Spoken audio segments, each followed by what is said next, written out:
నమస్తే, welcome to our channel. విజయవాడకు అనుకోని రీతిలో ముంచెత్తిన వరదల కారణంగా ఎంతో మంది ప్రజలు ఇబ్బందులు పడిన సంగతి తెలిసిందే.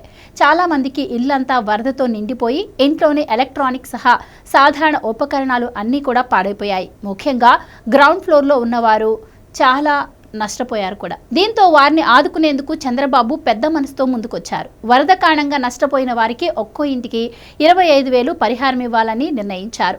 ఇంకా వివిధ రంగాల వారిని ఆదుకుంటామని మంగళవారం ప్రెస్ మీట్ పెట్టి వివరించారు. దీంతో విజయవాడ బాధితులు సీఎంకు ధన్యవాదాలు తెలుపుతున్నారు.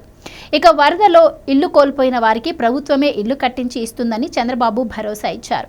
గ్రౌండ్ ఫ్లోర్లో ఉండి వరద తాకిడికి గురైన ప్రతి ఇంటికి 25,000 ఆర్థిక సాయం, ఫస్ట్ ఫ్లోర్లో ఉండేవారికి 10,000, చిరు వ్యాపారులకు 25,000 చొప్పున పరిహారం చంద్రబాబు ప్రకటించారు.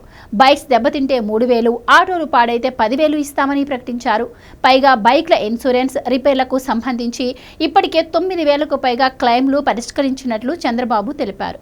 మరో 6,000 క్లెయిమ్లు పెండింగ్లో ఉన్నాయని బాబు వివరించారు. ఇక నష్టపోయిన సూక్ష్మ మధ్యతరహా పరిశ్రమల్లో 40 లక్షల నుంచి 1.5 కోట్ల టర్నోవర్ ఉన్న వాటికి 1,00,000, ఇక 1.5 కోట్లకు పైగా టర్నోవర్ ఉన్న వాటికి 1.5 లక్షలు ఇవ్వనున్నారు. కోళ్ల విషయంలో ఒక్కో కోడికి 100, కోళ్ల ఫారం డ్యామేజ్ అయితే 5,000, ఎద్దులకు 40,000, దూడలకు 25,000, గొర్రెలకు 7,500, ఎడ్ల వంటి కోల్పోతే వారికి కొత్తవి అందజేస్తామని చంద్రబాబు తెలిపారు. ఇక పంట నష్టపోయిన వారిలో 1 హెక్టారు పత్తికి 25,000, వేరుశెనగకు 15,000, హెక్టార్ ఫిషింగ్ ఫామ్ డీసిల్టేషన్ రెస్టిరేషన్ కూడా 15,000, పసుపు అరటికి 35,000, మొక్కజొన్న, కొర్ర, సామ, రాగులకు హెక్టార్కు 15,000 ఇస్తామని చంద్రబాబు చెప్పారు. ఇక మత్స్యకారుల విషయంలో ఫిషింగ్ బోట్ వల పాక్షికంగా దెబ్బతింటే 9,000, పూర్తిగా దెబ్బతింటే 20,000 ఇస్తామని సీఎం వివరించారు.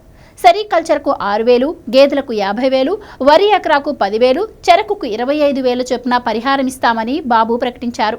ఇక అంతకుముందు జగన్ హయాంలో ఏ విపత్తు వచ్చినా కూడా, ఏ సాయాన్నైనా కూడా ఇంత సవివరంగా ప్రకటించని సంగతి మనకు తెలిసిందే.